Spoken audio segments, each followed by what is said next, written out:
En el corazón palpitante del estado de Sinaloa, donde el sol golpea la tierra con la fuerza implacable de un martillo de bronce fundido, y los ríos culebrean como venas de vida a través del desierto semidesértico, existe una riqueza que supera, por mucho, a la cocaína y a la metanfetamina en volumen y legitimidad. No es un polvo blanco prohibido, ni una hierba verde oculta en la sierra. Es una esfera perfecta, roja, brillante y jugosa, el tomate saladet de exportación. Para el mundo exterior, alimentado por series de televisión y noticias sensacionalistas, Sinaloa es la cuna del narcotráfico, la tierra de capos legendarios y violencia desenfrenada. Pero para los que realmente conocen el campo, para los que se levantan antes de que cante el gallo, Sinaloa es el granero de México, una máquina agroindustrial monstruosa y eficiente que alimenta las mesas de Estados Unidos y Canadá durante el invierno. Aquí, el tomate no es simplemente un ingrediente para una ensalada, es una divisa internacional dura. Se le llama el oro rojo. Miles de hectáreas de invernaderos de alta tecnología cubren el valle de Culiacán como un mar de plástico blanco infinito, ocultando bajo sus techos curvos una operación logística de miles de millones de dólares. Y donde hay tanto dinero legal fluyendo como agua de riego, el crimen organizado, siempre hambriento y mutante, llega inevitablemente para reclamar su impuesto de sangre, buscando lavar sus ganancias ilícitas en el flujo limpio de la agricultura. Esta es la historia de cómo una familia de agricultores honestos decidió que su dignidad valía más que sus vidas y de cómo convirtieron sus herramientas de cultivo en instrumentos de una venganza tan ardiente que ni el mismo infierno podría igualar. Los protagonistas de esta resistencia silenciosa eran los hermanos Beltrán, Rogelio, el mayor y cerebro financiero de la operación, Felipe, el ingeniero agrónomo encargado de la alquimia de la tierra, y el joven Tomás, responsable de la logística y el transporte. Herederos del rancho San Isidro, los Beltrán no eran narcos ni lavadores de dinero, ni tenían amigos en el gobierno. Eran la tercera generación de hombres que se levantaban a las 4 de la mañana para revisar la humedad del suelo con sus propias manos y pelear contra las plagas microscópicas. Su orgullo no eran las camionetas blindadas ni las armas con cachas de oro, sino su certificación de inocuidad y calidad que les permitía la exportación directa a las cadenas de supermercados más exigentes de California. Habían logrado lo imposible en un mercado saturado de intermediarios voraces. Firmar un contrato exclusivo con una distribuidora estadounidense por $20 millones.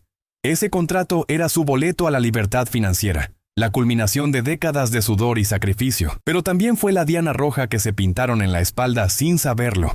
La paz laboriosa del rancho San Isidro se rompió una tarde de febrero, justo cuando la cosecha principal estaba a punto de comenzar y los camiones esperaban en fila para ser cargados. La intrusión no llegó con estruendo de balas ni con comandos encapuchados rompiendo puertas, sino con la falsa cortesía de los depredadores corporativos modernos.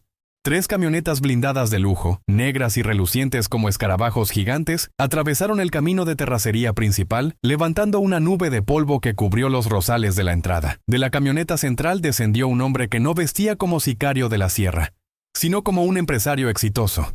Camisa de marca impecable, reloj de oro rosado y una carpeta de piel fina bajo el brazo.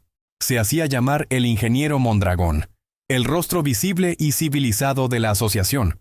Un cártel agrario que estaba absorbiendo a la fuerza o mediante la extorsión a todos los productores independientes del valle para monopolizar el precio y la ruta. Rogelio Beltrán los recibió en la oficina del empaquetado, un lugar que olía a cartón nuevo, a madera y al aroma dulce y ácido del tomate fresco. El aire acondicionado zumbaba rítmicamente, tratando de combatir el calor de 40 grados del exterior.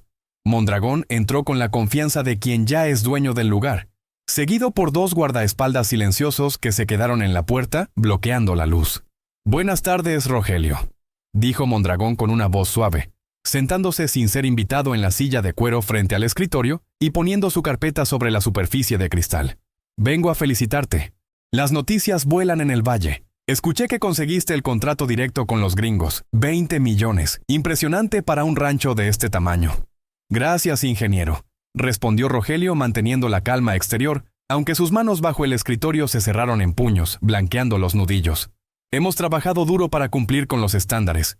No ha sido fácil. Lo sabemos, Rogelio, lo sabemos. Y por eso, la asociación quiere ayudarte a proteger ese trabajo tan valioso. Verás, el valle es un lugar peligroso hoy en día. Hay robos de carga en la carretera, hay incendios accidentales en las bodegas, hay plagas que aparecen de la nada. Nosotros ofrecemos un seguro integral contra todo eso. Mondragón abrió la carpeta con movimientos lentos y deslizó un contrato leonino sobre la mesa, girándolo para que Rogelio pudiera leerlo. Queremos que te unas a nosotros. La propuesta es simple. Tú sigues produciendo, tú sigues sudando, pero nosotros exportamos. Nosotros ponemos los camiones y la seguridad. Nos quedamos con el 30% de la ganancia bruta y tú te olvidas de los problemas de logística. Y por supuesto, nos cedes la titularidad del contrato con los americanos. Rogelio leyó el papel en diagonal. No era una sociedad, era una extorsión disfrazada de legalidad. Era entregar el control total de su negocio, de su herencia y de su futuro, para convertirse en un peón mal pagado en su propia tierra.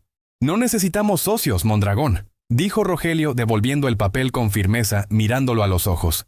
Tenemos nuestros propios camiones y nuestra propia seguridad privada. Mi abuelo fundó esto solo y nosotros seguiremos solos. Gracias, pero no nos interesa.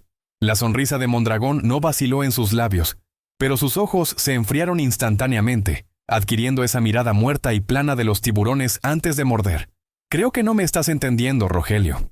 Esto no es una oferta de negocios que puedes rechazar. Es una notificación de cambio de administración. El valle es nuestro. El agua de las presas es nuestra. Las carreteras federales son nuestras. Si ese tomate sale de Sinaloa, sale con nuestro sello y bajo nuestras condiciones. O no sale. Esta tierra es de mi familia. Intervino Felipe, el hermano mediano, que había entrado a la oficina y escuchaba desde la puerta, con las botas llenas de lodo y una llave inglesa en la mano. No le vamos a pagar piso a unos parásitos que no saben distinguir un tomate de una manzana podrida. Váyanse de aquí antes de que llamemos a la zona militar. Mondragón se levantó despacio, recogió su carpeta y suspiró con una teatralidad exasperante, como un maestro decepcionado con un alumno lento. ¡Qué lástima! Tienen buenos tomates, de verdad. Sería una verdadera pena que se echaran a perder por una mala decisión administrativa. Tienen una semana para reconsiderar. Después de eso, asumiremos que son competencia desleal. Y en este negocio, nosotros eliminamos a la competencia de raíz. La amenaza quedó flotando en el aire frío de la oficina mucho después de que las camionetas blindadas desaparecieran por el camino. Pero la primera señal de guerra real llegó 3 días después. No fue un ataque directo contra las personas, sino contra lo que más amaban y protegían, el fruto de su trabajo. Una mañana, al entrar al invernadero 4, el más grande, moderno y tecnificado del rancho, Felipe notó un olor extraño en el aire. No olía a tierra mojada, ni a fertilizante rico en nitrógeno, ni a la humedad vegetal habitual. Olía a ácido, a químico quemado, a muerte biológica. Al avanzar entre las hileras de plantas de 2 metros de altura, el corazón se le cayó a los pies y un grito de angustia se le atoró en la garganta. Miles de plantas de tomate, que el día anterior estaban verdes, vigorosas y cargadas de racimos rojos listos para el corte, estaban muertas, se habían vuelto negras, marchitas, colapsadas sobre sus soportes como si un dragón invisible hubiera soplado fuego tóxico sobre ellas. Los tomates, el oro rojo, estaban podridos en las ramas, deshaciéndose en una pasta gris y pestilente que goteaba al suelo. Felipe corrió hacia el sistema de riego automatizado, revisando los tanques de mezcla. Alguien había entrado durante la noche, burlando a los veladores, y había hackeado los tanques de fertirrigación. En lugar de nutrientes, habían inyectado un herbicida industrial concentrado, un defoliante potente, directamente al sistema circulatorio de las plantas. ¡Malditos!, gritó Felipe, arrancando una planta muerta y lanzándola al suelo con rabia impotente, manchándose las manos de pulpa podrida. Mataron todo, lo quemaron todo desde adentro. Rogelio llegó minutos después alertado por los gritos. Vio la devastación con el rostro pálido. 50 toneladas de producto de primera calidad destruidas en una sola noche. Cientos de miles de dólares perdidos en inversión, semillas y tiempo. Pero lo que más le dolió no fue el dinero. Fue el mensaje claro y brutal. Habían entrado a su casa, habían violado su sistema vital y habían asesinado su esfuerzo sin disparar una sola bala, demostrando una vulnerabilidad total. Encontraron una nota pegada con cinta adhesiva en el tanque de agua principal, escrita con marcador negro grueso sobre un pedazo de cartón de empaque. El tomate se pudre rápido con el calor. La carne humana también. La próxima vez no será herbicida en el agua. Tienen 3 días para firmar. Esa noche, los hermanos Beltrán se reunieron en la cocina de la casa grande del rancho, bajo la luz amarilla de una lámpara vieja. El patriarca, don Arnulfo, ya estaba demasiado viejo y enfermo en su cama para pelear esta batalla, pero sus hijos tenían la sangre caliente y la herencia de la defensa de la tierra. Si denunciamos, la policía se va a reír de nosotros, dijo Rogelio, rompiendo el silencio, con la voz cargada de una realidad amarga. Mondragón tiene comprados a los comandantes federales y al fiscal estatal. Si vamos a la ley, estamos muertos antes de llegar al Ministerio Público. Nos van a poner el dedo. Entonces vendamos por el amor de Dios, dijo Tomás, el más joven, con los ojos llenos de lágrimas y miedo. Vámonos a Mazatlán o al norte. No vale la pena morir por unas cajas de verdura. Tienen armas largas, Rogelio. Son asesinos. ¡No!, golpeó la mesa Felipe, haciendo saltar los platos. Si vendemos, ¿qué somos? ¿Peones? ¿Esclavos de otro patrón? Ellos quieren el contrato porque vale millones. Si se lo damos, nos van a matar igual en un año porque ya no nos necesitan para operar. Esto no es un negocio, Tomás. Es una invasión. Es nuestra tierra. Rogelio miró a sus hermanos. Vio el miedo paralizante en Tomás y la furia homicida en Felipe. Sabía que Mondragón regresaría en 3 días para reclamar el rancho o sus vidas. Sabía que la asociación no aceptaba un no por respuesta. Pero también sabía algo que los criminales, en su arrogancia de pistoleros, ignoraban por completo. El rancho San Isidro no era solo un lugar de cultivo bucólico. Era un complejo industrial. Era un laboratorio químico a gran escala. Ellos manejaban nitratos, fosfatos, ácidos, gas natural y combustibles a diario. Conocían la hidráulica, la presión, la temperatura y las reacciones químicas mejor que nadie. Tienen razón, dijo Rogelio con una calma nueva y aterradora. Una frialdad técnica que nunca antes había mostrado. Ellos son sicarios. Saben disparar armas. Pero nosotros somos ingenieros. Conocemos esta tierra y sus tuberías. Se levantó y caminó hacia la ventana, mirando hacia los invernaderos oscuros que brillaban bajo la luna llena como gigantes dormidos, ahora convertidos en cementerios vegetales. Mondragón quiere el control. Quiere entrar aquí y tomar posesión física de las instalaciones para exportar su droga o sus propios tomates. Muy bien, vamos a invitarlo. Vamos a dejar que entre. ¿Estás loco?, preguntó Felipe, confundido. No, respondió Rogelio girándose con una sonrisa que no llegaba a sus ojos. Vamos a prepararles una cosecha especial. Ellos quemaron nuestras plantas con química. Nosotros vamos a ver qué tal reaccionan ellos a nuestra propia mezcla de fertilizantes. La abertura de la guerra del tomate se cerró esa noche con el olor a podredumbre vegetal y la promesa de un fuego purificador. El ataque al invernadero había cruzado una línea sagrada para los agricultores. Habían matado a la tierra misma. Ahora los Beltrán estaban dispuestos a convertir su oro rojo en una ofrenda de cenizas. La ingenuidad de los hombres de campo se había evaporado, reemplazada por una planificación letal que resultaría ser mucho más devastadora que cualquier emboscada en la carretera. La guerra había sido declarada, y el campo de batalla sería un laberinto de plástico y veneno. Para entender la magnitud de la venganza que los hermanos Beltrán estaban a punto de orquestar, y para comprender por qué 16 sicarios experimentados acabarían encontrando su final no bajo una lluvia de balas, sino bajo una lluvia de fuego líquido, es indispensable sumergirse primero en la geografía física y sensorial del campo de batalla. El rancho San Isidro no era una granja bucólica de postal, con vacas pastando y campos de maíz abiertos ondeando al viento.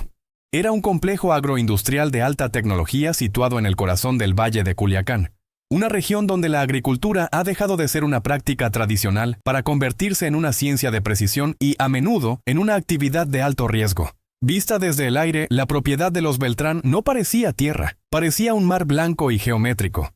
20 hectáreas cubiertas por estructuras de acero galvanizado y plástico de polietileno de alta densidad que se extendían hasta donde alcanzaba la vista, brillando bajo el sol implacable de Sinaloa como un espejo sucio. A este paisaje monótono y artificial, los locales lo llaman el laberinto de plástico, y es un lugar donde las reglas del mundo exterior se suspenden, reemplazadas por las leyes de la termodinámica, la hidráulica y la química pura.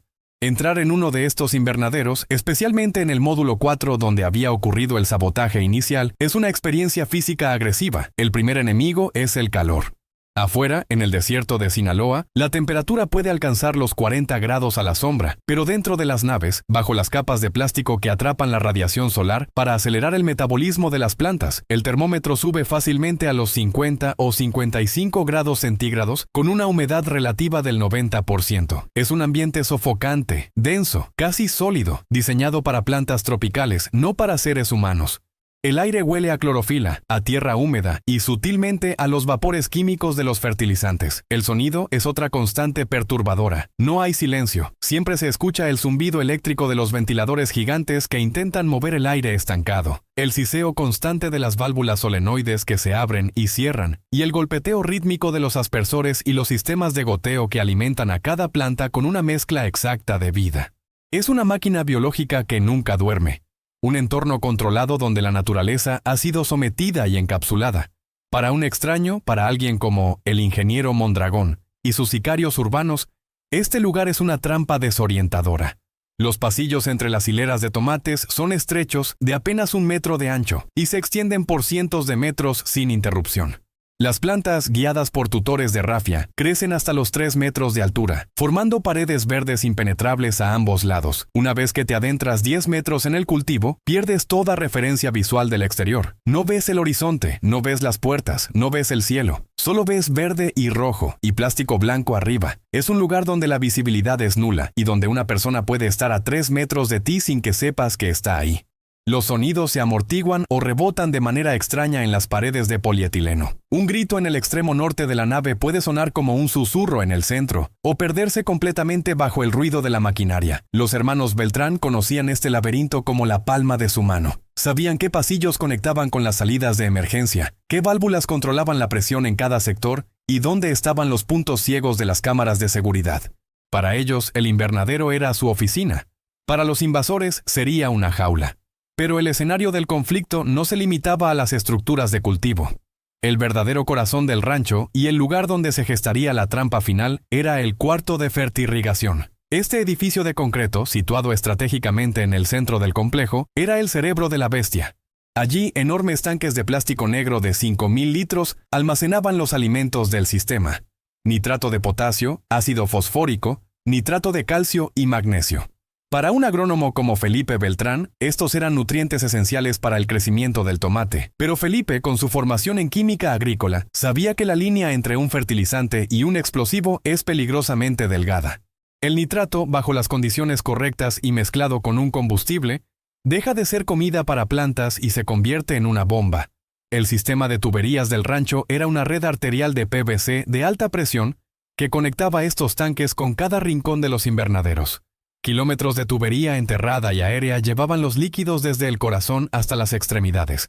Era un sistema hidráulico perfecto, capaz de entregar agua, veneno o fuego a cualquier punto de las 20 hectáreas, con solo presionar un botón en el tablero de control digital. La geografía externa del rancho también jugaba un papel crucial en la sensación de aislamiento y vulnerabilidad. El rancho San Isidro estaba ubicado a 30 kilómetros de la ciudad más cercana, conectado por una brecha o camino de terracería de 10 kilómetros que desembocaba en la carretera federal.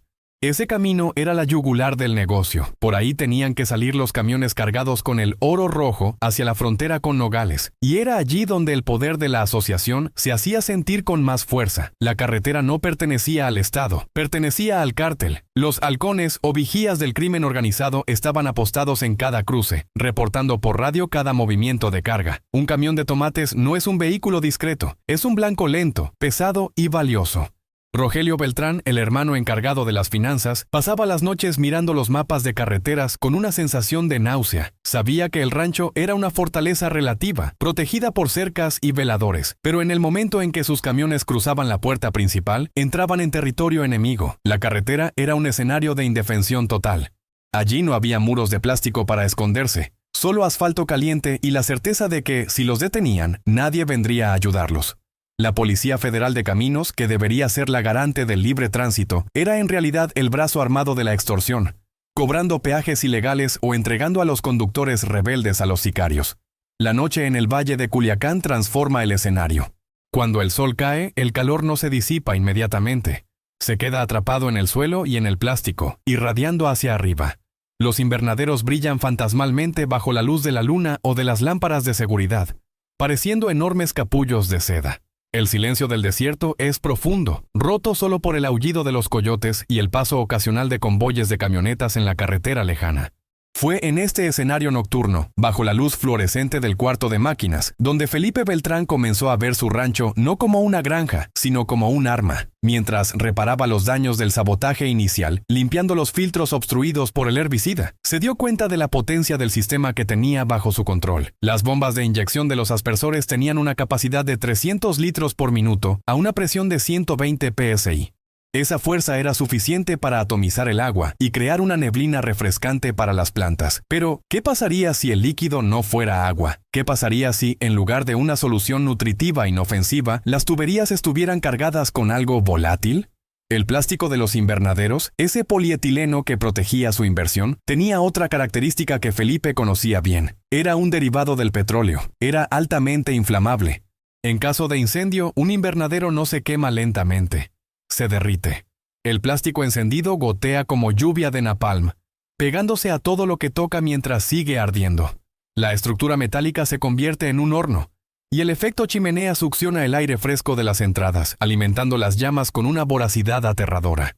El laberinto de plástico podía convertirse en cuestión de segundos en una cámara de gas y fuego de la que no habría salida fácil, especialmente para alguien que no conociera los pasillos. Tomás, el hermano menor, veía el escenario con otros ojos. Para él, el rancho se había convertido en una prisión. Miraba las cámaras de seguridad que monitoreaban el perímetro y veía cómo las camionetas de la asociación pasaban lentamente por la brecha, marcando territorio, recordando su presencia.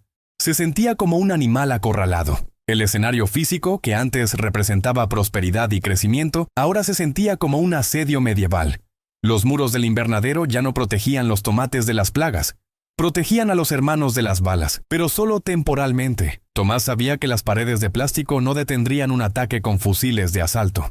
Si el ingeniero Mondragón decidía entrar con fuerza bruta, con un comando de 20 hombres armados, el rancho sería indefendible desde el punto de vista militar convencional. No tenían trincheras, no tenían búnkeres, no tenían la altura. Estaban en una planicie. Cualquier resistencia armada tradicional resultaría en una masacre de la familia Beltrán en minutos. Fue precisamente esta debilidad aparente del escenario lo que Rogelio y Felipe decidieron explotar. La asociación veía el rancho como un terreno plano y vulnerable, lleno de agricultores asustados. Veían una estructura frágil de plástico y tubo. Esa arrogancia táctica, nacida de la ignorancia sobre la ingeniería agronómica, sería su perdición. No entendían que estaban parados sobre una red compleja de presiones y flujos. No entendían que el aire que respiraban dentro de las naves podía ser modificado. No entendían que, en el campo moderno, la química es reina. El escenario dictaba la estrategia. No podían pelear afuera, en la carretera, donde el enemigo era fuerte y rápido. Tenían que pelear adentro, en el laberinto, donde el calor, la confusión y la infraestructura jugaban a favor de los ingenieros. Durante los días de espera, el ambiente en el rancho se volvió eléctrico. Los trabajadores jornaleros, gente humilde que venía del sur del país, sentían la tensión. Veían a los patrones cuchicheando en el almacén de químicos. Veían cómo movían tambores de gasolina y diésel hacia zonas donde no deberían estar. Muchos intuyeron el peligro y dejaron de ir a trabajar, dejando el rancho en un silencio aún más profundo. Solo quedaron los hermanos y 2 capataces de confianza absoluta, hombres que habían crecido con ellos y que estaban dispuestos a morir en esa tierra. El escenario se vació de espectadores inocentes, quedando listo para los actores principales de la tragedia. Felipe pasaba horas modificando las válvulas del sistema de riego aéreo del invernadero 4 y de la bodega de empaque adyacente. Normalmente, esas válvulas estaban configuradas para abrirse en secuencia, regando sector por sector para mantener la presión. Felipe las puenteó todas. Quería que, cuando se activara el sistema, todos los aspersores del sector central se abrieran simultáneamente. Esto requería aumentar la potencia de las bombas, forzando los motores más allá de sus especificaciones de fábrica. El ruido de las bombas trabajando en vacío durante las pruebas era ensordecedor, un aullido mecánico que resonaba en las estructuras metálicas. El olor también cambió. Al olor dulce de los tomates y al olor químico de los fertilizantes se sumó el olor penetrante de la gasolina. Los hermanos almacenaron combustible en los tanques de reserva que normalmente se usaban para los generadores de emergencia, pero reconectaron las líneas de succión hacia la bomba principal de riego. Era una obra de ingeniería suicida. Un sistema diseñado para dar vida estaba siendo recableado para escupir muerte. Rogelio revisó los números en su oficina, pero esta vez no eran dólares ni toneladas de producción. Eran litros de flujo, minutos de aspersión y puntos de ignición. El oro rojo pasaba a segundo plano. Ahora la única cosecha que importaba era la supervivencia. El escenario final estaba listo. El invernadero era una caja de resonancia térmica, un laberinto visual y ahora una bomba hidráulica gigantesca. La carretera seguía siendo una amenaza, sí, pero servía para un propósito: traer al enemigo hasta la puerta. Los Beltrán sabían que no podían ir a buscar a Mondragón a su casa de seguridad en la ciudad. Tenían que atraerlo a su terreno, a su laberinto de plástico. Tenían que hacer que el depredador se sintiera tan confiado, tan seguro de su victoria, que entrara voluntariamente en la boca del lobo. Y la boca del lobo estaba hecha de polietileno blanco y olía a gasolina premium. El sol de Sinaloa seguía brillando indiferente sobre el valle, calentando el interior de las naves hasta el punto de ebullición, preparando el horno para los invitados que estaban por llegar. La madrugada del jueves, 3 días después del sabotaje químico en el invernadero 4, el rancho San Isidro despertó mucho antes de que el sol de Sinaloa comenzara a calentar el horizonte. A las 3 de la mañana, bajo un cielo negro y estrellado que parecía indiferente a la angustia humana, el rugido de 3 motores diésel rompió el silencio del valle. Eran los camiones Kenworth de la familia Beltrán, gigantes de acero y cromo cargados hasta el tope con cajas de tomate saladet de primera calidad. A pesar del ataque anterior, los hermanos habían logrado salvar la cosecha de los otros módulos. Tenían 60 toneladas de oro rojo, listas para viajar. Un cargamento valorado en más de $100,000 en el mercado de exportación, pero cuyo valor real era la supervivencia misma de la empresa.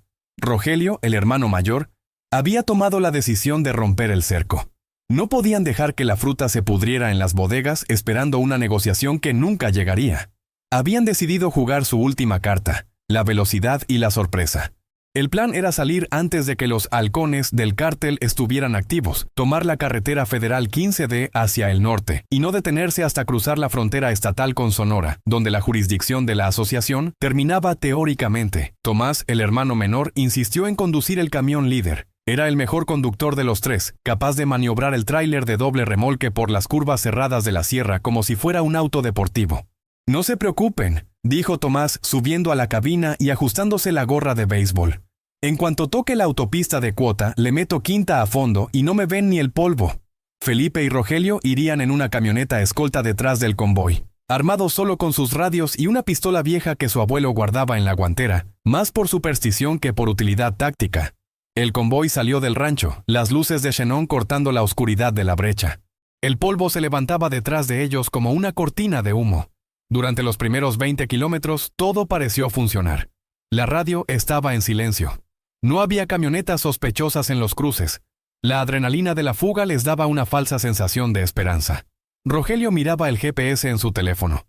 Estaban a 10 minutos de la autopista federal. Si llegaban ahí, se mezclarían con el tráfico pesado de carga y tendrían una oportunidad. Pero el Valle de Culiacán tiene ojos.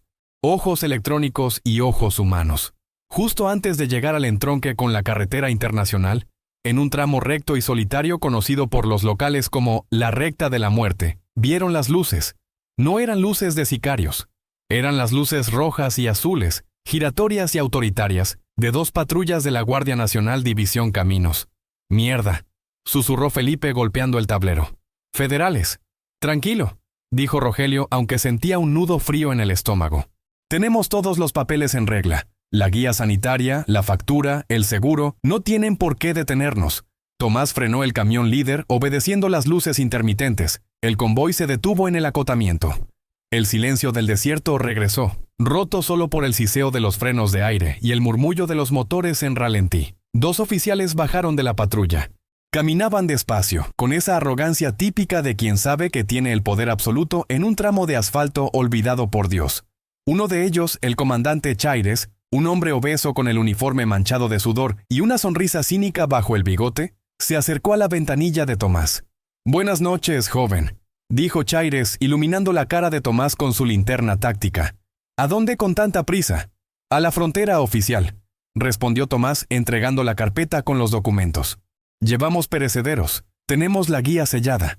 Chaires ni siquiera miró los papeles. Los dejó caer al suelo.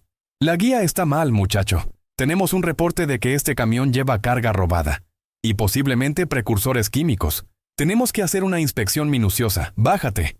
Rogelio y Felipe bajaron de su camioneta y corrieron hacia el frente. «Comandante», gritó Rogelio. «Usted nos conoce. Somos los Beltrán». Esta carga es legal. Mire los sellos de la zagarpa. Chairez se giró hacia Rogelio y su sonrisa desapareció.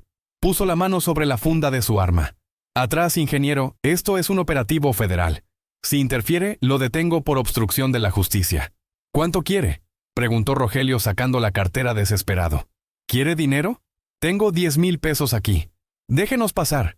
Chairez soltó una carcajada seca. No es dinero, Beltrán, es orden. Ustedes no pagaron la cuota de tránsito. Y el patrón está muy molesto. ¿Qué patrón?, preguntó Felipe, aunque ya sabía la respuesta. El ingeniero Mondragón, dijo Chairez. Él es la ley en esta carretera. Nosotros solo somos sus cobradores. Antes de que Rogelio pudiera responder, 3 camionetas Suburban negras surgieron de la oscuridad detrás de las patrullas, bloqueando cualquier ruta de escape. De ellas bajaron 12 hombres armados con fusiles de asalto AR-15 y pasamontañas tácticos. No eran policías, eran la fuerza de choque de la asociación. Los federales, lejos de proteger a los ciudadanos, saludaron a los sicarios con un gesto de familiaridad y se retiraron unos metros para fumar un cigarro mientras observaban el espectáculo. La complicidad era total, obscena y descarada. El líder de los sicarios, un hombre apodado El Carnicero, caminó hacia Tomás, lo sacó de la cabina del camión jalándolo del cabello y lo tiró al asfalto caliente. ¡Tomás!, gritó Rogelio, intentando correr. Pero 2 sicarios lo golpearon en el estómago con las culatas de sus rifles, dejándolo sin aire en el suelo. Felipe sufrió la misma suerte, recibiendo una patada en la cara que le rompió la nariz. El carnicero se paró sobre Rogelio, apuntándole a la cabeza. Se les dijo por las buenas, ingenieros. Se les dio una semana. Pero ustedes son necios. Creen que porque tienen un papel firmado por los gringos, son intocables. El sicario hizo una señal a sus hombres. Quemen la carga. Lo que siguió fue una pesadilla visual y olfativa. Los sicarios rociaron gasolina sobre los remolques de los 3 camiones. Un solo cerillo bastó. El fuego rugió con una violencia hambrienta. Las cajas de cartón y madera prendieron instantáneamente. En cuestión de minutos, 60 toneladas de tomates, el trabajo de meses, el agua, el fertilizante, el sudor de los jornaleros, todo se convirtió en una hoguera gigante en medio de la carretera. El olor era una mezcla nauseabunda de diésel, caucho quemado y salsa de tomate hirviendo. Los neumáticos de los camiones explotaban por el calor, sonando como cañonazos. ¡Bum! ¡Bum! Rogelio, tirado en el suelo, con la sangre corriéndole por la frente, vio cómo su patrimonio se convertía en humo negro que subía hacia las estrellas. Pero el horror no había terminado. El patrón dice que la pérdida material no es suficiente lección para ustedes, dijo el carnicero mirando a Tomás, que estaba arrodillado llorando frente al fuego. Necesitan entender quién manda sobre la carne. 2 sicarios levantaron a Tomás y lo arrastraron hacia una de las camionetas negras. ¡No! ¡Llévenme a mí!, suplicó Rogelio tratando de levantarse. Él es un niño, no sabe nada. Ya está grandecito para aprender, dijo el carnicero. Subieron a Tomás a la fuerza. El muchacho gritaba llamando a sus hermanos, pero sus gritos fueron ahogados por el cerrar de la puerta blindada. El convoy de sicarios dio la vuelta y se alejó a toda velocidad hacia el sur, seguidos increíblemente por las patrullas de la Guardia Nacional, que encendieron sus sirenas para abrirles paso. Rogelio y Felipe se quedaron solos en la carretera, iluminados únicamente por el resplandor del incendio de sus propios camiones. Estaban golpeados, humillados y despojados. No tenían vehículos, no tenían carga y no tenían a su hermano. Tuvieron que caminar 5 kilómetros hasta encontrar señal de celular. Fueron al Ministerio Público en Culiacán al amanecer. Rogelio, con la camisa rota y manchada de sangre y hollín, exigió hablar con el fiscal regional. La escena en la oficina del gobierno fue el segundo golpe, quizás más doloroso que el primero. El fiscal, un hombre de traje gris que olía a loción cara, ni siquiera levantó la vista del expediente que fingía leer. Licenciado, secuestraron a mi hermano, dijo Rogelio con la voz quebrada. La Guardia Nacional los ayudó. Quemaron mis camiones en la Federal 15D. El fiscal suspiró y se quitó los lentes. Mire, señor Beltrán, tenemos el reporte de un accidente vehicular e incendio en ese tramo. Nada sobre un secuestro. No fue un accidente. Fue el cártel de Mondragón. Se llevaron a Tomás. Baje la voz, ordenó el fiscal golpeando el escritorio. Esas son acusaciones muy graves. ¿Tiene pruebas? ¿Tiene videos? ¿Testigos que no sean su hermano? Los policías federales estaban ahí. La Guardia Nacional reporta que llegaron a auxiliar y encontraron los vehículos abandonados. Ustedes huyeron de la escena. Rogelio sintió que el mundo giraba. La realidad estaba siendo reescrita en tiempo real por la burocracia corrupta. ¿Me está diciendo que no va a hacer nada? Le estoy diciendo que esto parece un pleito entre particulares por deudas, dijo el fiscal con frialdad. Mi recomendación extraoficial es que arregle sus problemas con el ingeniero Mondragón, pague lo que debe, y rece para que su hermano aparezca. Aquí no hay delito que perseguir hasta que aparezca un cuerpo. Buenos días. Salieron de la fiscalía con la certeza absoluta del fracaso. El Estado no existía. Las leyes eran papel mojado. El incidente no era solo el robo, era la revelación de que estaban completamente solos en el universo. Regresaron al rancho en taxi. La casa se sentía vacía, enorme. Don Arnulfo, el padre, lloraba en su cuarto. Durante 2 días no hubo noticias. El teléfono no sonaba. Rogelio y Felipe no dormían. Pasaban las horas sentados en el porche, con las escopetas de caza en las rodillas, esperando lo peor. Imaginaban a Tomás en una casa de seguridad. Imaginaban la tortura. Al tercer día, al amanecer, una camioneta pasó rápido frente al portón del rancho y frenó en seco. Abrieron la puerta trasera y empujaron un bulto hacia la tierra. Luego aceleraron y se perdieron en el polvo. Rogelio corrió. Era Tomás. Estaba vivo, pero apenas. Lo habían golpeado con tablas, un método de tortura común en el narco conocido como tablear, que destroza los glúteos y la espalda sin romper huesos vitales, causando un dolor insoportable. Tenía los dedos de las manos rotos, le habían quemado la planta de los pies. Y en el pecho le habían marcado con un cuchillo una sola palabra. Vendan. Lo cargaron adentro. Tomás no hablaba, solo temblaba y lloraba en silencio, con la mirada perdida de quien ha visto el infierno y ha regresado roto. Felipe, el ingeniero, curó las heridas de su hermano menor con el botiquín de primeros auxilios del rancho, limpiando la sangre y la suciedad con manos que temblaban de rabia. «Mira lo que le hicieron, Rogelio», dijo Felipe con lágrimas en los ojos. «Mira a nuestro hermano». Rogelio no lloraba. Estaba parado junto a la ventana, mirando hacia los invernaderos. Algo dentro de él se había roto esa noche en la carretera, y algo nuevo, frío y duro como el acero, había tomado su lugar. «Mondragón quiere que firmemos», dijo Rogelio. «Quiere que le entreguemos el rancho a cambio de nuestras vidas». «Pues firmemos», sollozó Tomás desde la cama. «Ya no quiero pelear. Me dijeron que si no firmamos mañana van a regresar y nos van a despellejar vivos a todos. Van a quemar la casa con nosotros adentro». Rogelio se giró. Su rostro ya no era el de un agricultor preocupado por el clima. Era el rostro de un general en una guerra de exterminio. «Tienen razón», dijo Rogelio. «Van a regresar. Y van a querer entrar». Caminó hacia la mesa donde estaba el contrato manchado de sangre que le habían metido a Tomás en el bolsillo. «Vamos a decirles que sí. Vamos a decirles que ganaron. Que vengan a firmar aquí, al rancho. Que vengan a tomar posesión». «¿Te vas a rendir?», preguntó Felipe, incrédulo. «No», respondió Rogelio. «Me voy a vengar. Ellos usaron fuego en la carretera. Nosotros vamos a usar fuego aquí. Pero no un cerillo. Vamos a usar todo el maldito rancho». Miró a Felipe. «Felipe, ¿cuánta presión aguantan las tuberías del invernadero 4? 120 libras, respondió el ingeniero confundido. ¿Por qué? ¿Y qué pasa si llenamos los tanques de fertilizante con la gasolina de los tractores y el nitrato de amonio puro? Felipe comprendió. Sus ojos se abrieron, no con miedo, sino con una comprensión técnica macabra. Se convertiría en un lanzallamas industrial, susurró Felipe. Rociaría todo el interior. Si alguien enciende una chispa, se derrite todo, completó Rogelio. Se convierte en una tumba de plástico hirviendo. Es una locura. Destruiríamos el rancho, perderíamos todo. Ya perdimos todo, Felipe, dijo Rogelio señalando a Tomás herido en la cama y a los camiones quemados en su memoria.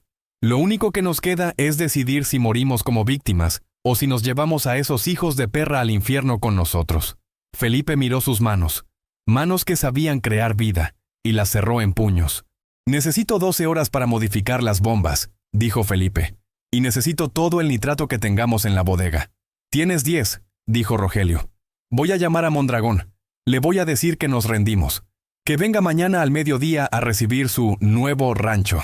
El fracaso de la ley había cerrado la última puerta de la civilización. La ruta de la muerte había devorado su inocencia y su esperanza en la justicia. Ahora solo quedaba la ley de la selva, o en este caso, la ley del desierto. Los hermanos Beltrán dejaron de ser víctimas esa noche. Se convirtieron en verdugos. La decisión estaba tomada. Si el cártel quería el oro rojo, lo tendrían, pero lo recibirían a 1000 grados centígrados. La trampa estaba decidida y el escenario estaba a punto de convertirse en el horno más grande de Sinaloa. La decisión de matar no se toma con gritos de guerra ni con discursos heroicos bajo la lluvia. En el rancho San Isidro, la decisión de exterminar a 16 hombres se tomó con el silencio clínico de un quirófano y la precisión matemática de un cálculo estructural. Después de ver el cuerpo martirizado de Tomás, el hermano menor, y de limpiar la sangre que manchaba el piso de la cocina con trapos viejos, Rogelio y Felipe Beltrán cruzaron una frontera invisible. Dejaron de ser agricultores, dejaron de ser víctimas y se convirtieron en arquitectos de una catástrofe controlada. El miedo que durante semanas había sido un ácido corroyendo sus estómagos, se evaporó repentinamente, dejando en su lugar una claridad mental fría y absoluta. Ya no había dudas sobre la moralidad o las consecuencias legales. La ley había muerto en la carretera federal junto con sus camiones quemados. Ahora solo existía la física, la química y la necesidad biológica de eliminar a la amenaza para siempre. El plan que Rogelio había concebido no era una simple emboscada con armas de fuego, terreno en el que ellos eran novatos y sus enemigos expertos. Era una trampa ambiental, una ejecución industrial donde el rancho mismo sería el verdugo. La primera fase de la preparación comenzó con una llamada telefónica, la actuación más difícil de la vida de Rogelio. Con las manos todavía temblando por la adrenalina, marcó el número que el ingeniero Mondragón le había dejado en aquella tarjeta de presentación elegante semanas atrás. Esperó 3 tonos. Cuando la voz al otro lado contestó, arrogante y segura, Rogelio tuvo que tragar saliva para impostar un tono de derrota total. «Ingeniero», habla Rogelio Beltrán, «ganaste». Hubo un silencio al otro lado, seguido de una risa suave y satisfecha. Sabía que entrarían en razón, Rogelio. Nadie aguanta la presión para siempre. ¿Cómo está tu hermano? Espero que haya aprendido la lección de humildad. Rogelio cerró los ojos, apretando el teléfono hasta que el plástico crujió, pero su voz salió quebrada, sumisa. Está mal. Necesita un hospital, pero tenemos miedo de salir. Por favor, ya no queremos más problemas. Queremos firmar. Queremos entregar el rancho y largarnos de aquí. Solo déjanos ir con vida. Esa es la actitud, muchacho, respondió Mondragón, saboreando su victoria. Mañana a las 12 del día estaré ahí con mi equipo legal y de seguridad para hacer el traspaso. Tengan los papeles listos y el rancho despejado. No quiero sorpresas. No habrá sorpresas, mintió Rogelio. Estaremos en el invernadero 4, en la oficina de empaque. Ahí tenemos el aire acondicionado y los expedientes. Perfecto, a las 12. Y Rogelio, lava el piso. No quiero recibir mi nueva propiedad sucia. Al colgar, el reloj de la pared marcaba las 7 de la noche. Tenían 17 horas. 17 horas para convertir un sistema de soporte vital en una máquina de muerte. Felipe, el ingeniero agrónomo, tomó el mando de la operación técnica. Se dirigieron al cuarto de fertirrigación, el corazón hidráulico del complejo. Era una estructura de bloques de concreto llena de tuberías de PVC, bombas eléctricas de gran caballaje y tanques de mezcla de 5,000 litros. Normalmente el aire allí olía a sales minerales y humedad. Esa noche empezaría a oler a infierno. Lo primero que hicieron fue vaciar los tanques principales.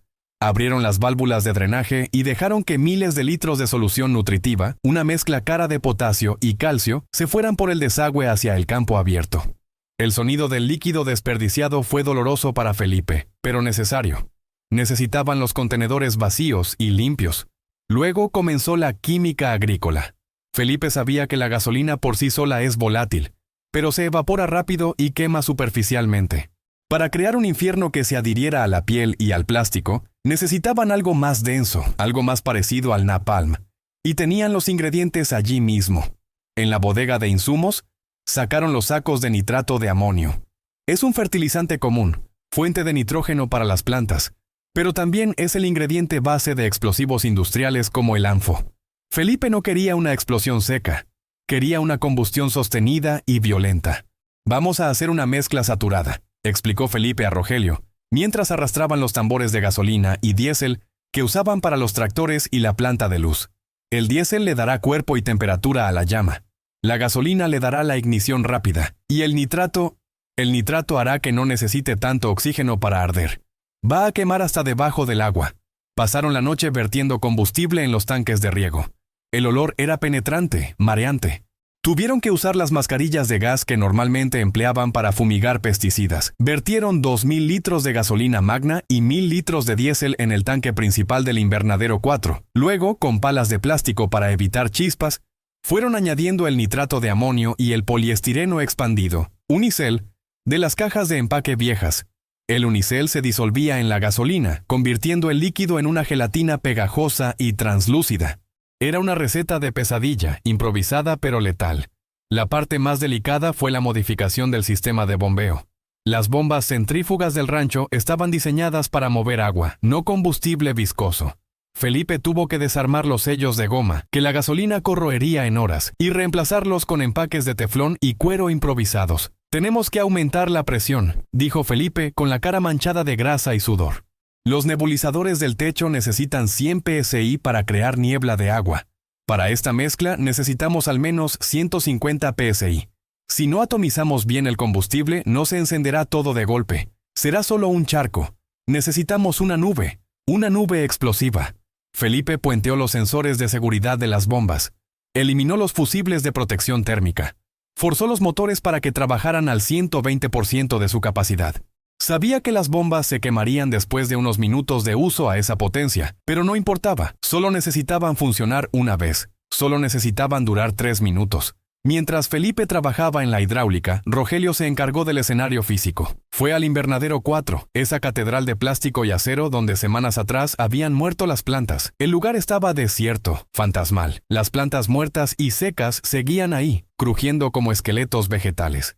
Rogelio recorrió el perímetro, cerró las ventilas cenitales, esas ventanas en el techo que se abren automáticamente para dejar salir el calor. Desconectó los motores de apertura y los bloqueó con cadenas y candados. El efecto invernadero trabajaría a su favor. Quería atrapar el calor, atrapar los gases, convertir la nave en una olla de presión. Luego revisó las puertas. El invernadero 4 tenía 2 accesos. Un portón corredizo grande para los camiones en el frente y una puerta pequeña de personal en la parte trasera. Rogelio manipuló el riel del portón principal. Lo engrasó bien para que cerrara rápido, pero instaló un pasador de acero por fuera. Un mecanismo simple que podía activarse con una sola patada o dejando caer una barra de metal. Una vez cerrado desde fuera, sería imposible abrirlo desde dentro sin herramientas pesadas. «Es una ratonera», murmuró Rogelio probando el peso de la barra de bloqueo. «Una ratonera de 20.000 metros cuadrados». A las 5 de la mañana, Tomás despertó de su estupor de dolor. Se arrastró hasta la cocina, donde sus hermanos estaban tomando café negro, con los ojos inyectados en sangre y las manos oliendo a hidrocarburos. «¿Está listo?», preguntó Tomás con voz débil. «Casi», respondió Felipe. «Hicimos una prueba en seco. Los inyectores están limpios. La mezcla está en el tanque. Solo falta cebar la bomba. Yo voy a estar ahí», dijo Tomás. «No», negó Rogelio inmediatamente. «Tú te vas a quedar en la casa. No puedes correr. Tengo que estar ahí», insistió el muchacho, y en sus ojos había una oscuridad nueva, la misma que tenían sus hermanos. «Mondragón tiene que verme. Tiene que ver que estoy roto. Si no me ve, va a sospechar. Soy el cebo, Rogelio. Él disfruta mi dolor. Eso lo hará confiarse». Rogelio miró a Felipe. Sabían que era verdad. La presencia de la víctima torturada validaría la rendición. Mondragón bajaría la guardia si veía el miedo en los ojos de Tomás. «Está bien», accedió Rogelio. «Pero te pondrás cerca de la puerta trasera. Cuando yo te haga la señal, sales. No mires atrás. No esperes. Te arrastras si es necesario. Pero sales». El amanecer trajo consigo el calor habitual de Sinaloa. Pero ese día el sol parecía pesar más. El cielo estaba despejado. Un azul cruel y brillante. A las 10 de la mañana, la temperatura dentro del invernadero 4 ya rozaba los 45 grados. El aire estaba estancado. Felipe había apagado los ventiladores extractores para evitar que el olor a gasolina se escapara hacia la carretera y alertara a los invasores antes de tiempo. El olor dentro de la nave era una mezcla extraña. Tierra seca, plástico caliente y un trasfondo químico dulce y peligroso que intentaron enmascarar rociando un poco de fertilizante foliar barato en la entrada.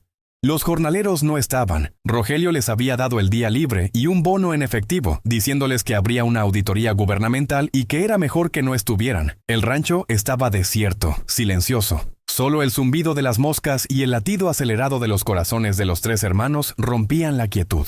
A las 11:30, los halcones invisibles del cártel debieron dar la señal, porque el teléfono de Rogelio vibró con un mensaje de texto de un número desconocido. «Llegando.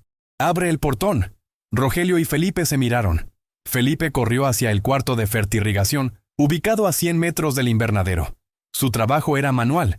Tenía que encender las bombas en el momento exacto. Rogelio y Tomás se quedaron en la entrada del invernadero 4, el escenario final. Rogelio acomodó una mesa plegable y 3 sillas de plástico en el centro del pasillo principal, bajo los aspersores modificados.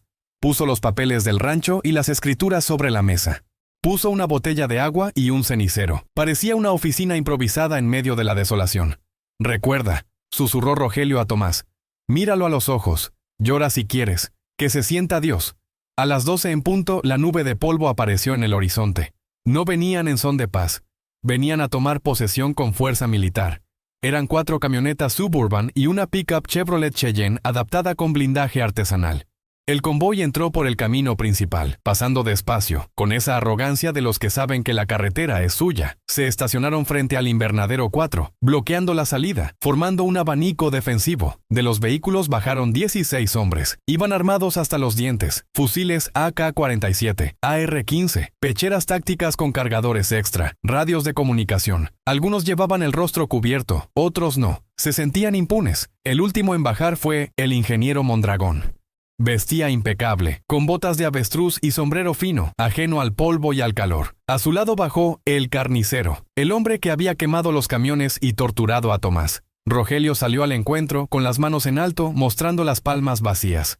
«Bienvenidos, señores», dijo Rogelio bajando la cabeza. «Está todo listo». Mondragón sonrió y se ajustó las gafas de sol. «Me alegra ver que eres un hombre de palabra, Rogelio. Tarde, pero seguro». Mondragón hizo una señal a sus hombres. «Revisen el perímetro, que no haya sorpresas». 2 sicarios rodearon el invernadero por fuera. Otros 4 se quedaron en los vehículos. El resto, 10 hombres incluyendo a los jefes, caminaron hacia la entrada del invernadero. «Pasen, por favor», dijo Rogelio haciéndose a un lado.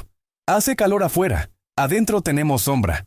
«Huele raro», dijo el carnicero olfateando el aire al cruzar el umbral. «Huele a gasolinera». «Es el sistema de calefacción», improvisó Rogelio rápidamente, sintiendo el sudor frío en la espalda. «Tuvimos una fuga en la caldera anoche tratando de salvar lo que quedaba. Estamos ventilando». Mondragón no le dio importancia. Entró al laberinto de plástico. La imagen dentro era desoladora. Las plantas muertas creaban un pasillo fúnebre. Al fondo, sentado en una silla, estaba Tomás, pálido, con vendas manchadas de sangre, temblando visiblemente.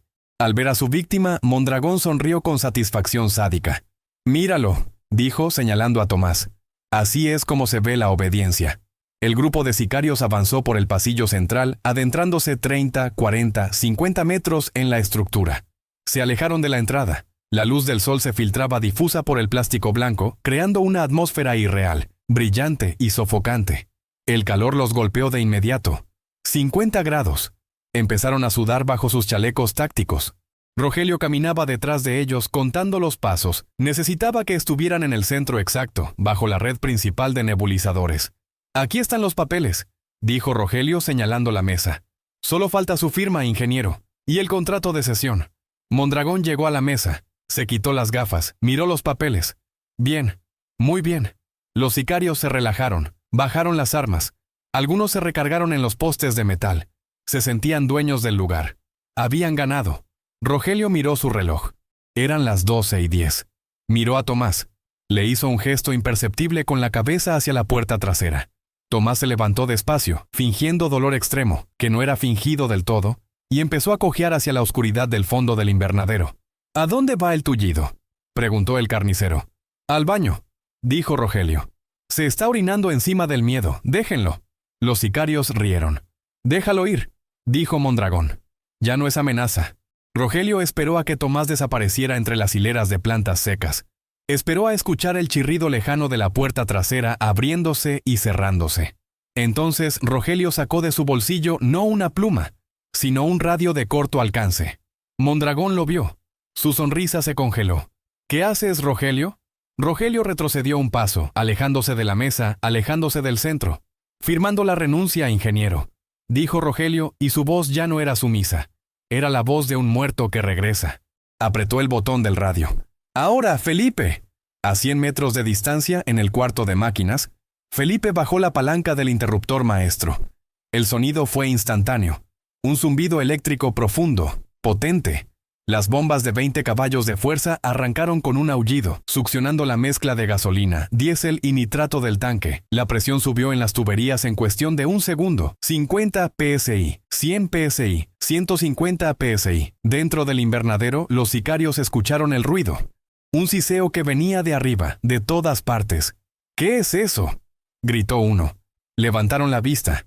De los 1000 nebulizadores instalados en el techo, diseñados para crear una suave niebla de agua, comenzó a salir una lluvia fina, densa y amarillenta. No eran gotas grandes, era un aerosol. Una nube de combustible atomizado que llenó el espacio en segundos, saturando el aire, pegándose a la ropa, a la piel, a las armas, al suelo. El olor a gasolina pura golpeó sus narices como un puñetazo. «¡Es gasolina!», gritó el carnicero, limpiándose los ojos que le ardían. «¡Es una trampa! Nos están rociando gasolina». El pánico estalló. Mondragón, empapado en el líquido inflamable, sacó su pistola y apuntó a Rogelio. «¡Te mato, perro!». Pero Rogelio ya estaba corriendo hacia la salida, deslizándose por el suelo mojado, cubriéndose la cabeza.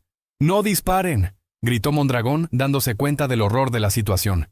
«Si disparan, volamos todos». Era la trampa perfecta. Estaban armados hasta los dientes, pero no podían usar sus armas. Una sola chispa, un solo fogonazo de un cañón, y la nube de aerosol detonaría como una bomba termobárica. Estaban paralizados, mojados en napalm casero, encerrados en una bolsa de plástico a 50 grados, con un enemigo que corría hacia la única salida visible. Rogelio llegó al portón corredizo, salió a la luz del sol cegadora, y antes de que los sicarios pudieran reaccionar y correr tras él, Rogelio cerró el portón con todas sus fuerzas. ¡Clang! Bajó la barra de seguridad de acero. Estaban encerrados. Adentro, los gritos de 16 hombres se mezclaron con el siseo incesante de los aspersores que seguían vomitando combustible, convirtiendo el invernadero en una cámara de gas lista para la ignición. La química agrícola había funcionado. La preparación había terminado. Ahora solo faltaba la chispa. El sonido metálico de la barra de seguridad cayendo sobre los soportes del portón exterior resonó como la campana de un juicio final. Un clang seco y definitivo que separó el mundo de los vivos del mundo de los condenados. Rogelio Beltrán, con el pecho agitado y los pulmones ardiendo por la carrera y los vapores de gasolina, se apoyó contra el metal caliente de la puerta, escuchando. Al principio solo se oía el siseo hidráulico, ese shhh incesante de los 1000 nebulizadores en el techo que seguían vomitando la mezcla letal de gasolina, diésel y nitrato de amonio sobre los 16 hombres atrapados adentro. Pero segundos después, el siseo fue superado por un coro de gritos, maldiciones y golpes sordos de cuerpos chocando contra las paredes de plástico y metal. Adentro, en el laberinto de plástico, la realidad táctica se había invertido brutalmente.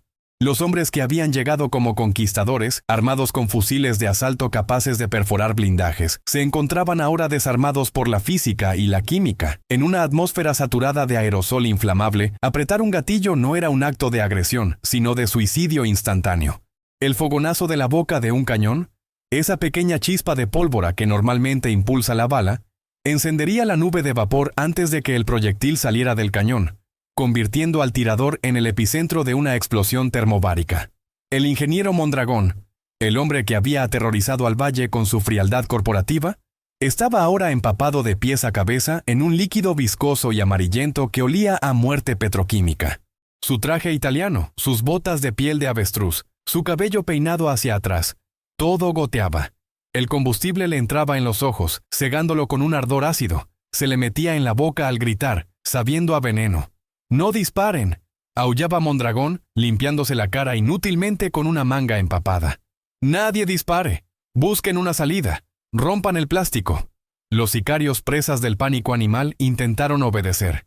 Corrieron hacia las paredes laterales del invernadero.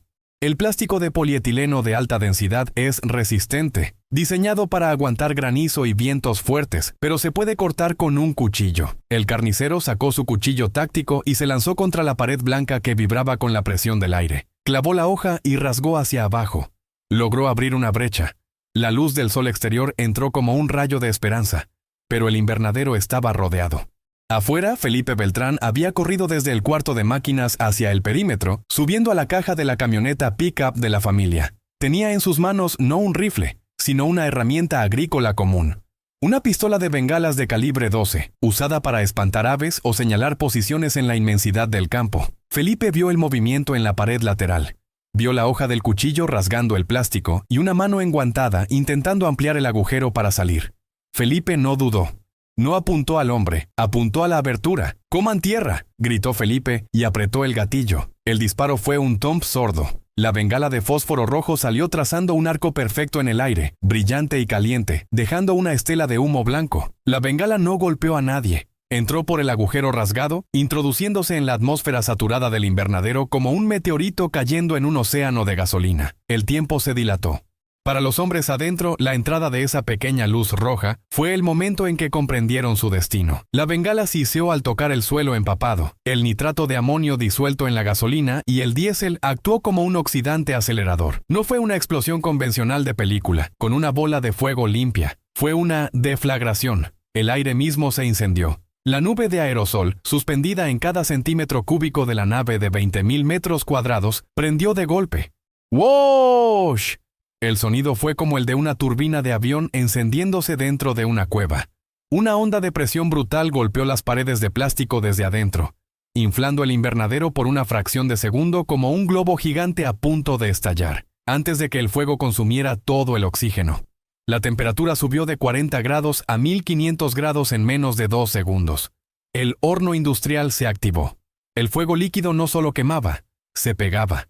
La mezcla de gasolina y poliestireno, unicel, que Felipe había preparado creó un efecto napalm casero. El líquido ardiente se adhirió a los chalecos tácticos de Kevlar, a la ropa sintética, a la piel. Los 16 hombres se convirtieron en antorchas humanas instantáneas. No hubo tiempo para tácticas, ni para heroísmos. Solo hubo el instinto reptiliano de correr, de huir del dolor absoluto. Pero no había a dónde ir. El suelo era fuego. El aire era fuego. Y entonces comenzó la segunda fase del horror. La lluvia de plástico. El techo del invernadero, hecho de toneladas de polietileno, no resistió el calor infernal que subía. El plástico no se quemó y desapareció en humo. Se derritió. Comenzó a gotear. Gotas de plástico hirviendo, denso y pegajoso, empezaron a caer desde 6 metros de altura sobre los hombres que corrían abajo. Era una lluvia de magma sintético. Cada gota que caía sobre un sicario se pegaba y continuaba ardiendo, fundiéndose con la carne y el hueso. El sonido dentro de la nave era una cacofonía de gritos agónicos que desafiaban la capacidad humana de procesar el sufrimiento, mezclados con el crepitar furioso de las llamas y el plop, plop, plop del plástico derretido cayendo. Mondragón, el hombre que soñaba con ser el rey del tomate, cayó de rodillas en el centro del pasillo principal. Su visión de conquista se había reducido a un túnel de llamas naranjas y humo negro tóxico. Intentó levantarse, pero el plástico derretido del techo le cayó en la espalda, pegando su camisa a su piel como una segunda epidermis de lava. Gritó, pero el fuego le robó el aire de los pulmones, quemándole la garganta desde adentro. El carnicero, en su desesperación ciega, cometió el error final. Con su cuerpo ardiendo, levantó su rifle AR-15 y en un espasmo de locura apretó el gatillo, disparando ráfagas automáticas hacia la nada. Las balas trazadoras salieron del cañón, pero el calor en la recámara del arma era tal que la munición en el cargador se cocinó. El rifle explotó en sus manos, enviando metralla y pólvora a su cara, terminando con su miseria de forma abrupta. Las explosiones secundarias comenzaron a sucederse. Las granadas que algunos sicarios llevaban en sus cinturones, calentadas más allá de su punto de estabilidad, detonaron una tras otra. ¡Boom! ¡Boom! ¡Boom! Cada explosión sacudía la estructura metálica del invernadero, doblando las vigas de acero galvanizado que, al perder su temple por el calor extremo, empezaron a colapsar hacia adentro, retorciéndose como serpientes de metal agonizantes. Afuera, Rogelio y Felipe observaban la escena con una mezcla de fascinación mórbida y horror. El calor que irradiaba el invernadero era tan intenso que tuvieron que retroceder 50 metros. Sentían la piel de la cara tirante y seca. El invernadero 4 brillaba con una luz naranja pulsante, una estructura fantasmagórica que iluminaba el mediodía de Sinaloa con una intensidad que rivalizaba con el sol. El humo que salía de las ventilas colapsadas era negro, denso, aceitoso. Una columna de hollín tóxico que subía recta hacia el cielo, visible a kilómetros de distancia. Era la señal de humo de la tribu Beltrán, advirtiendo a todo el valle que la propiedad había sido defendida. Tomás, que había logrado salir por la puerta trasera justo antes de la ignición y se había arrastrado hasta una zanja de riego, miraba el fuego con los ojos muy abiertos, reflejando las llamas. Ya no lloraba. El dolor de sus torturas había sido eclipsado por la magnitud de la venganza. Escuchaba los gritos de sus verdugos apagarse uno a uno, reemplazados por el rugido constante del fuego. «Se acabó», susurró Tomás, abrazándose a sí mismo. «Se están quemando». La estructura finalmente cedió. Con un gemido metálico ensordecedor, el techo del invernadero colapsó sobre sí mismo. Las vigas de acero, ablandadas por temperaturas de más de 1000 grados, cayeron sobre los cuerpos calcinados, aplastándolos y sellando la tumba. El plástico derretido cubrió todo como un sudario gris y negro, envolviendo los restos humanos, las armas torcidas y las camionetas blindadas que habían quedado estacionadas demasiado cerca, y cuyas pinturas burbujeaban y cuyos neumáticos estallaban. El horno industrial había completado su ciclo. No quedó nada vivo adentro, ni una planta, ni un insecto, ni un hombre. La violencia de la reacción química había consumido todo el oxígeno en cuestión de minutos, asfixiando cualquier intento de supervivencia antes de carbonizar la evidencia. El silencio regresó lentamente al rancho San Isidro, roto solo por el crepitar de los rescoldos y el sonido de las sirenas lejanas que, por primera vez en semanas, parecían irrelevantes. Rogelio se acercó a Felipe, quien todavía sostenía la pistola de bengala humeante. Felipe temblaba. Había matado. Había usado su ciencia, su amor por la química y la tierra, para crear una atrocidad. «Hicimos lo que teníamos que hacer», dijo Rogelio poniendo una mano sobre el hombro de su hermano. Su voz era firme, pero sus ojos estaban llenos de lágrimas. «No fuimos nosotros. Fue el rancho. Ellos entraron al fuego por su propio pie. El clímax de la guerra del tomate no fue una batalla heroica. Fue una purga. Fue la demostración brutal de que, en la agricultura moderna, las herramientas de producción son tan peligrosas como las armas de destrucción.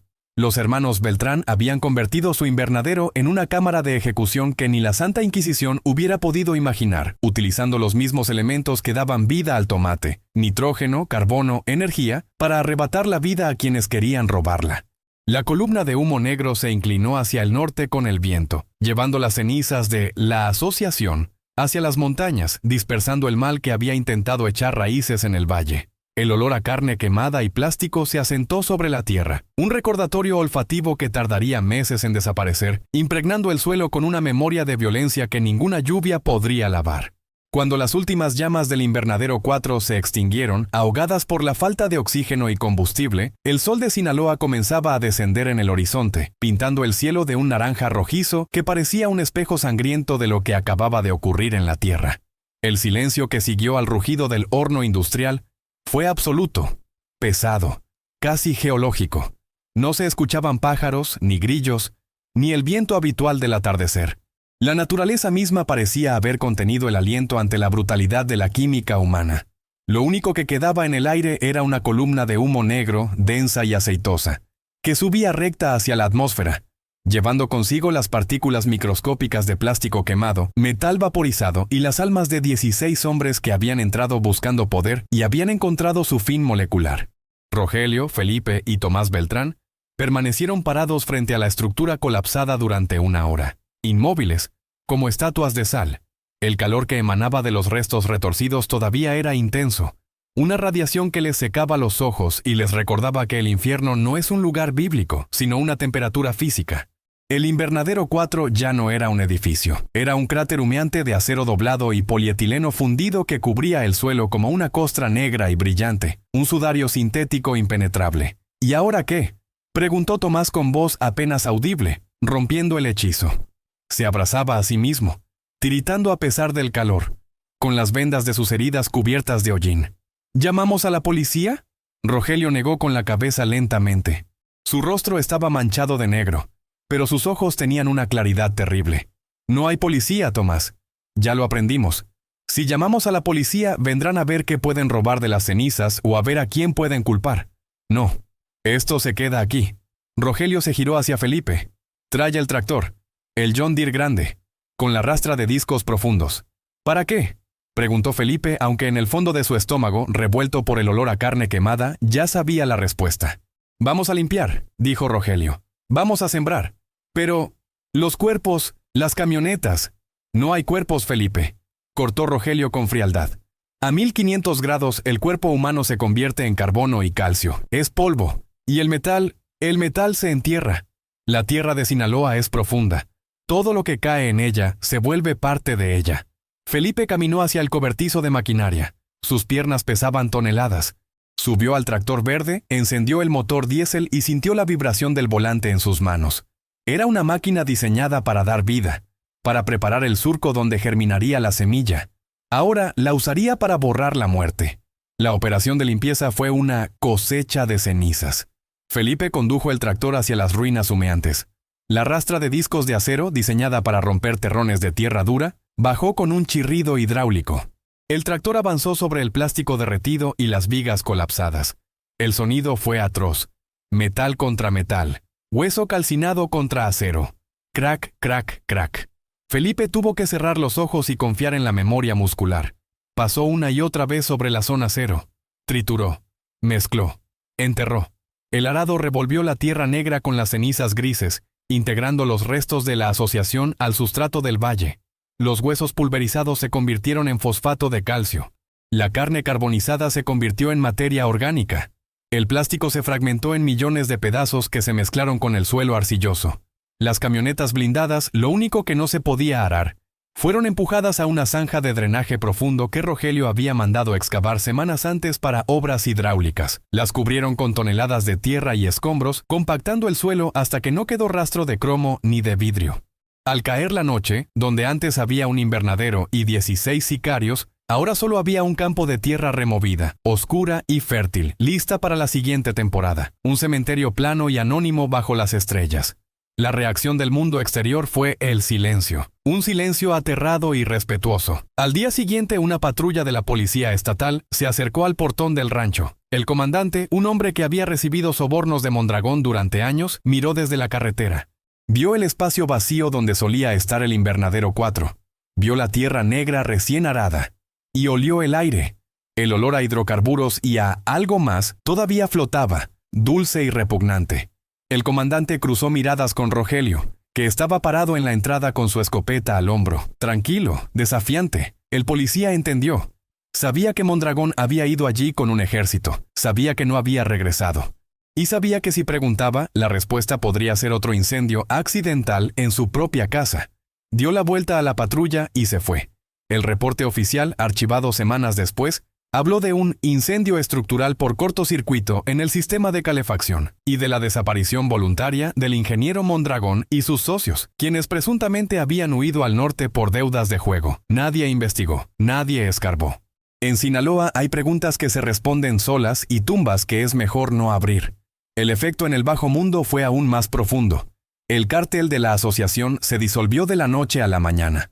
Los lugartenientes sobrevivientes, al enterarse de que su jefe y su fuerza de élite habían sido vaporizados por unos agricultores, sintieron un miedo primal. No era el miedo a una balacera, a la que estaban acostumbrados, era el miedo a la locura. Se corrió la voz de que los Beltrán no eran narcos, eran brujos o científicos locos que te cocinaban vivo. Nadie volvió a pararse en el rancho San Isidro para cobrar piso. Los halcones desaparecieron de la carretera. Los camiones de los Beltrán pasaban los retenes sin ser molestados. Se convirtieron en intocables, protegidos por una leyenda de horror que era más efectiva que cualquier blindaje. Una semana después, los camiones Kenworth de los Beltrán, repuestos y pintados de nuevo, salieron cargados hacia la frontera. Llevaban 60 toneladas de tomate saladet cosechado de los invernaderos restantes. Rogelio firmó la guía de exportación con mano firme. El oro rojo cruzó la aduana de Nogales sin problemas, llegó a los centros de distribución en Arizona y California. Semanas más tarde, esos tomates estaban en las ensaladas de familias americanas en Los Ángeles, en las hamburguesas de restaurantes de comida rápida en Chicago, en las mesas de gente honesta que no tenía idea del precio real de lo que comían. Nadie notó nada extraño en el sabor. Quizás eran un poco más dulces, más rojos, más vibrantes. Nadie supo que esos tomates habían sido regados con el sudor del miedo y fertilizados, indirectamente, con las cenizas de la codicia. El contrato se cumplió. Los $20 millones llegaron a la cuenta de los Beltrán, pero el dinero no trajo paz.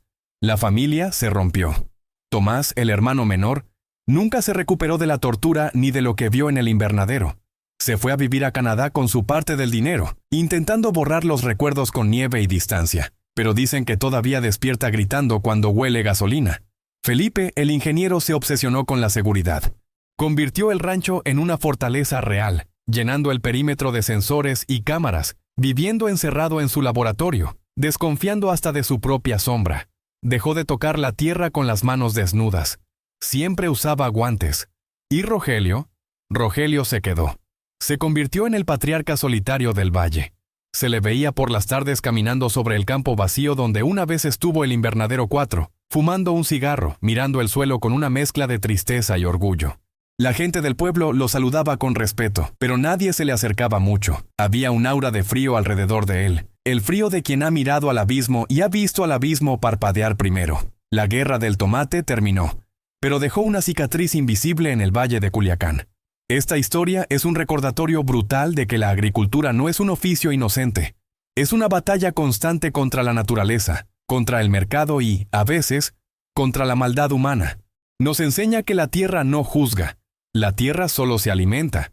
A la tierra no le importa si le das agua, abono o sangre. Ella lo toma todo y devuelve frutos. La próxima vez que vayas al supermercado y tomes un tomate rojo y brillante, siente su peso en tu mano. Piensa en el sol que lo maduró. Piensa en el agua que lo nutrió. Y piensa por un segundo en los hombres como los Beltrán, que tuvieron que convertirse en monstruos para defender el derecho a cultivar. Porque en este mundo, detrás de cada producto perfecto, hay una historia imperfecta. Y a veces, el precio de la comida se paga con una moneda que no aparece en el ticket de compra. Se paga con el alma. El arado de Felipe Beltrán siguió pasando año tras año, mezclando y remezclando la tierra, hasta que las cenizas de Mondragón y sus sicarios se diluyeron por completo en la geología del lugar. Se convirtieron en nitrógeno, en fósforo, en vida nueva. Es la ironía final de esta tragedia. Los que vinieron a robar la cosecha terminaron siendo la cosecha.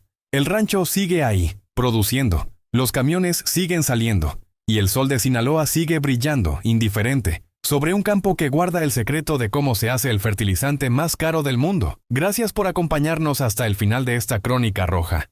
Si esta historia te ha dejado un sabor metálico en la boca, si has sentido el calor del invernadero y el frío de la venganza, te pido que te suscribas al canal.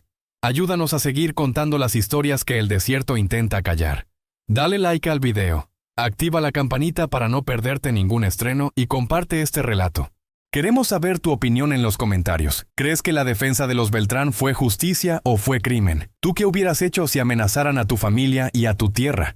Nos vemos en el próximo video, donde seguiremos escarbando en la realidad para encontrar la verdad, aunque esa verdad esté enterrada bajo toneladas de tierra y silencio. Hasta la próxima y buen provecho.